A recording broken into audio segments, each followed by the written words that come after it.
Hello dear students, आज हम introduction करने वाले हैं एक्सरसाइज 4.1 का। और ये चैप्टर 4 है आपका लीनियर इक्वेशन इन two variable, class 9th maths NCERT से हम लोग कर रहे हैं इसको। तो देखिए हम लोग चैप्टर 3 कंप्लीट कर चुके हैं इससे पहले। तो आज हम इंट्रोडक्शन करेंगे एक्सरसाइज 4.1। तो देखिए आपने लीनियर इक्वेशन के बारे में, जैसे लीनियर पॉलिनोमियल के बारे में पहले से पढ़ रखा है। तो अब जैसे यहाँ पे लीनियर की बात हो रही है, लीनियर इक्वेशंस इन टू वेरिएबल, तो पहले तो हम वन वेरिएबल के बारे में बात कर लेते हैं। Means linear equation in one variable के बारे में बात करते हैं सबसे पहले, तो है ना। तो आपने लीनियर, तो ये वर्ड पहले भी सुन रखा है, लीनियर। आपने पॉलिनोमियल, ये पॉलिनोमियल से लिया गया है, जो पॉलिनोमियल चैप्टर है उससे लिया गया है।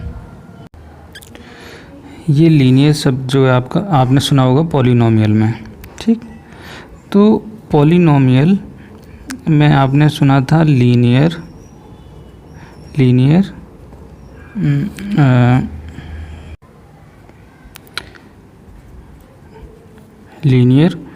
पॉलिनोमियल,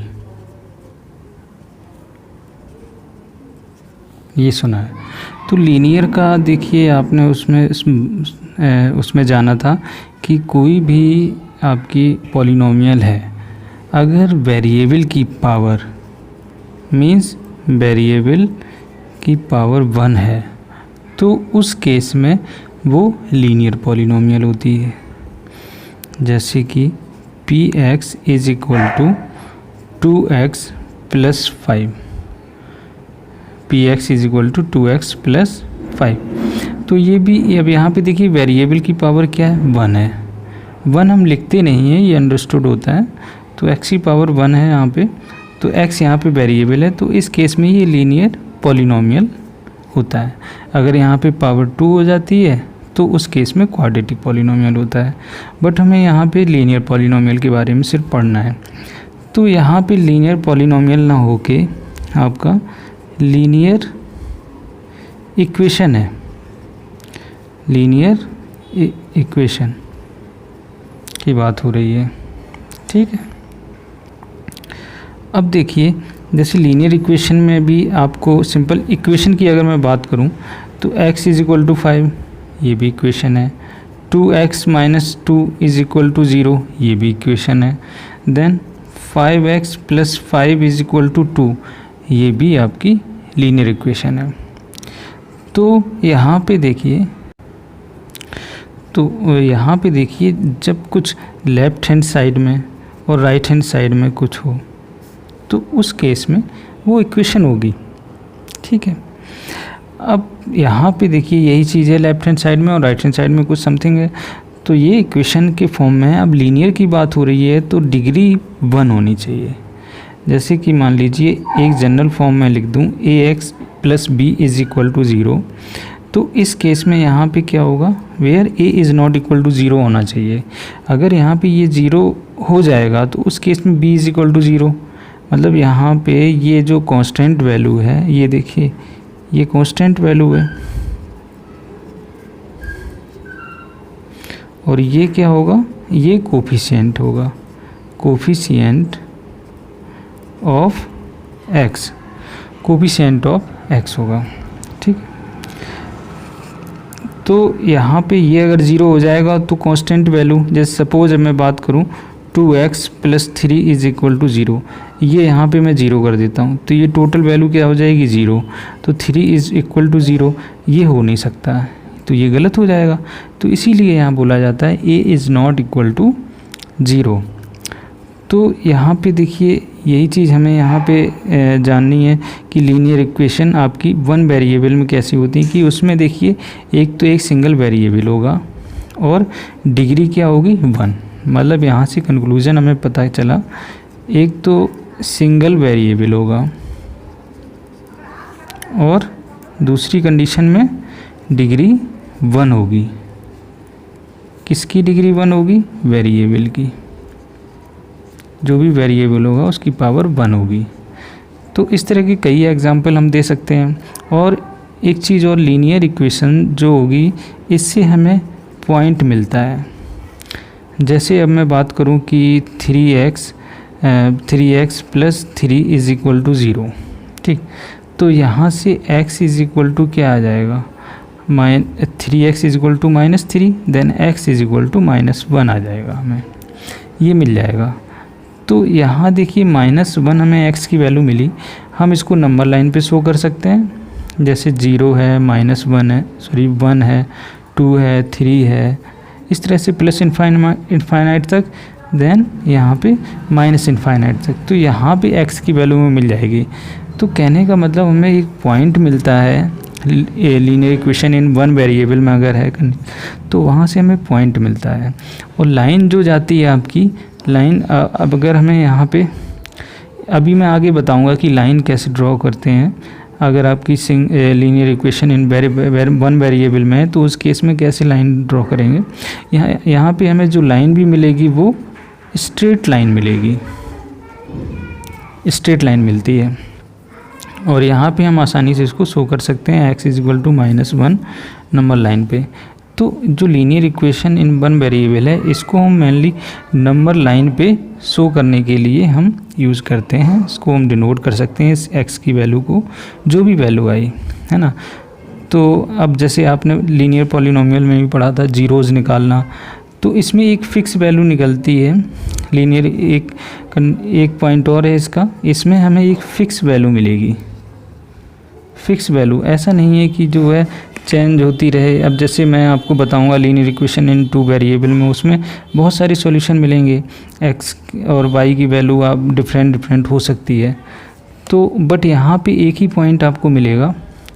ऐसा नहीं कि एक पॉइंट आपको -3,0 मिल गया, फिर अगला पॉइंट कुछ और -2,0, ऐसा चेंज नहीं होगा। तो जो वैल्यू है उस लीनियर इक्वेशन इन 1 वेरिएबल में, इसकी बात मैं कर रहा हूँ, तो इसमें एक फ़िक्स वैल्यू मिलती है।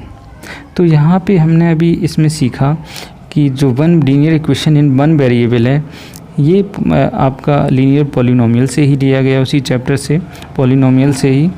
तो पॉलिनोमियल मैंने ऑलरेडी आपको पढ़ा रखा है, तो आप जिन्होंने नहीं देखा वो देख सकते हैं। तो यहाँ लीनियर इक्वेशन देखिए, ये फॉर्म मैंने एक बताया ax + b इस फॉर्म में होती है। ये कोफिशिएंट ऑफ x होता है। यहाँ पे आप और कोई भी वेरिएबल यूज़ कर सकते हो, y यूज़ कर सकते हो, z यूज़ कर सकते हो, कुछ भी यूज़ कर सकते हो, कोई भी वेरिएबल आप यूज़ कर सकते हो। तो ये चैप्टर में आपकी ये नहीं है, ये मैंने आपको थोड़ा इंट्रोडक्शन के लिए बताया है कि इस टॉपिक पे लीनियर इक्वेशन इन 2 वेरिएबल, उस टॉपिक को करने से पहले आपको ये भी समझ में आना चाहिए। तो अब हम चलते हैं लीनियर इक्वेशन इन 2 वेरिएबल पे। लीनियर इक्वेशन इन 2 वेरिएबल। तो लीनियर इक्वेशन इन 2 वेरिएबल की अगर हम बात करें तो यहाँ पे देखिए, एक तो वेरिएबल आप जानते ही हो, 2 वेरिएबल होने चाहिए, मतलब x, y, z, या इसमें में से मतलब जो भी आपका वेरिएबल है 2 वेरिएबल इसमें यूज़ होंगे। और लीनियर है तो इसका मतलब डिग्री 1 होगी। तो एक जनरल फॉर्म हम देख लेते हैं यहाँ पे, ax + by + c = 0, ठीक। अब यहाँ पे जो a है, a and b are real number, ये आपके रियल नंबर्स होंगे। मतलब 2 हो सकता है, 3 हो सकता है, -3/2 हो सकता है, -2/3 या 1/2, कुछ भी हो सकती है, रियल नंबर्स होंगे, ठीक है। 0 भी हो सकता है। तो बट यहाँ पे देखिए एक कंडीशन में 0 के बारे में मैं बात करूँ तो a and b both can not be 0, can not be 0। अब कैन नॉट बी 0 का मतलब देखिए a और b 0 नहीं होंगे, ठीक। अब लेकिन एक कोई सिंगल हो सकता है, या तो ए या बी में से कोई भी एक हो सकता है, वो कंडीशन हो सकती है। अब जैसे मैं बात करूं यहाँ पे, अगर यहाँ पे मान लीजिए ए ज़ीरो हो जाता है, सपोज़ ए ज़ीरो हो जाता है और बी की कुछ वैल्यू है, कुछ वैल्यू दे रखी सी है, तो इस केस में क्या हो जाएगा, ये ज़ीरो हो जाएगा। B y plus c is equal to zero, b y plus c is, अब ये linear equation in one variable में कन्वर्ट हो गई। लेकिन linear equation in one variable उसको हम कन्वर्ट कर सकते हैं टू वेरिएबल में। तो कहीं कहीं आपको लिखना पड़ेगा कि आपको लीनियर इक्वेशन गिवन है वन वेरिएबल में, तो उसको टू वेरिएबल में कन्वर्ट कीजिए। तो आपको इसी तरह से लिखना है 0 into x plus b y plus c is equal to 0। ठीक, तो इस फॉर्म में लिख सकते हैं। ये linear equation in one variable है और लीनियर इक्वेशन इन टू वेरिएबल है। ठीक, इसी को इस फॉर्म में लिख दिया, तो इसकी वैल्यू देखिए चेंज नहीं हुई है, वही है। तो मैंने यहाँ पे ये बताया कि ए और बी दोनों नहीं होंगे ज़ीरो, है ना। कोई एक हो सकता है, दोनों नहीं है ज़ीरो, ये तो और अच्छी बात है। कोई एक है तो उस केस में कहने का मतलब अगर दोनों यहाँ पे ज़ीरो हो जाएंगे तो ये c is equal to zero, जो गलत हो जाएगा। मतलब कांस्टेंट वैल्यू जो हो जाए, कांस्टेंट वैल्यू वो जीरो के इक्वल नहीं हो सकती। जैसे सपोज मैं एक एग्जांपल ले लूँ, 2x plus 3y plus 5 is equal to zero, ये भी ज़ीरो हो गया यहाँ पे, सॉरी यहाँ पे ये ज़ीरो है, यहाँ ज़ीरो है, और प्लस 5 इज इक्वल टू, तो ये तो पूरा ज़ीरो हो जाएगा। तो 5 is not equal to zero, तो ये तो रॉन्ग हो गया ना, ये तो गलत हो गया इस केस में। तो यहाँ पे यही मैं आपको समझाना चाह रहा हूँ कि जो लीनियर इक्वेशन इन टू वेरिएबल है, एक जनरल इक्वेशन आपकी ये हो गई, और इस लाइन से अच्छा एक चीज़ और अभी आगे मैं बताऊँगा, लीनियर इक्वेशन इन टू वेरिएबल में इनफाइनाइट मैनी सॉल्यूशन होते हैं, वो आपकी नेक्स्ट एक्सरसाइज होगी 4.2, उसमें मैं आपको बताऊँगा। तो यहाँ पे हमें सिंपल यही जानना था कि लीनियर इक्वेशन इन टू वेरिएबल क्या है। इसमें देखिए टू वेरिएबल यूज़ होंगे, आपके x एंड y दो वेरिएबल यूज़ हो रहे हैं। ठीक, एक कांस्टेंट वैल्यू हो सकती है, हो भी सकती है, नहीं भी हो सकती है। जीरो होगा तो कांस्टेंट वैल्यू मान लीजिए कुछ भी, 2 हो सकती, 3 हो सकती, 0 हो सकती है, कुछ भी। लेकिन ये कंपलसरी है कि आपके दो वेरिएबल होंगे, एक कोई जीरो भी हो सकता है, नहीं भी हो सकता है। वो भी हम क्वेश्चन करेंगे तब आपको और क्लियर हो जाएगा। तो चलिए, हमने ये बेसिक जाना इसके बारे में। अच्छा, एक बात और इसके बारे में जान लीजिए, इससे जो हमें स्ट्रेट लाइन मिलती है, स्ट्रेट लाइन मिलती है, उससे वन वेरिएबल से उससे पॉइंट मिलता है और इससे स्ट्रेट लाइन मिलती है। ठीक, और यहाँ पे देखिए जैसे कि अगर मैं वन वेरिएबल, उससे भी हम स्ट्रेट लाइन ड्रॉ कर सकते हैं, वो मैं अभी आगे आपको बताऊंगा जब ग्राफ में ड्रॉ करना सिखाऊंगा, तो आगे एक्सरसाइज में, तो उसमें मैं आपको बताऊंगा। चलिए, इतना इनफ है इस एक्सरसाइज के लिए, 4.1 के लिए। फिर चलिए उस एक्सरसाइज को करते हैं 4.1 को।